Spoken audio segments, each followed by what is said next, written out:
एक SC/ST समाजाचा माणूस होता, एक ओपन समाजाचा माणूस होता आणि त्यांच्यामध्ये शेतीवरून वाद झाला होता. आता शेतीचा वाद होता, तर त्या SC/ST समाजाच्या लोकांनी केस केली, की ह्यांनी आमच्यावरती अॅट्रॉसिटी केली. कारण जमिनीवरचं अतिक्रमण करणं हे पण अॅट्रॉसिटीमध्येच भाग मोडतो. बरोबर. आता अतिक्रमण झाले का नाही हे कोण ठरवणार आहे? कोर्ट ठरवणार आहे. कोर्ट. पोलिसांना ठरवायचा अधिकार आहे का?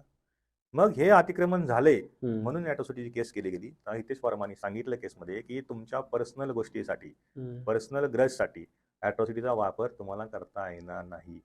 त्यामुळं हितेश वर्माच्यासाठी प्रमाणात थोडासा दिलासा दिला गेला आहे सुप्रीम कोर्टाने आणि अच्छा. सांगितलंय, की जर समजा प्रायमा फेसी केस मेड आउट होत नसेल, की हं. प्रथमदर्शी केस तुमची मेड आउट होत, जसं अतिक्रमणाची गोष्ट सांगितली मी आता हं, तुम्हाला. हं. अतिक्रमणामध्ये ते अतिक्रमण झालं का नाही ठरवायचा अधिकार कोणाला आहे? कोर्टाला.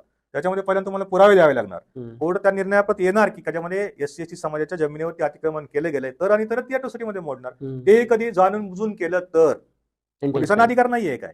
त्यामुळे काही गोष्टी असतात, त्या गोष्टींची प्राथमिक चौकशी झाली पाहिजे आणि त्यानंतर ती गोष्ट होतीये का नाही या संदर्भामध्ये त्या ठिकाणी केस केली पाहिजे.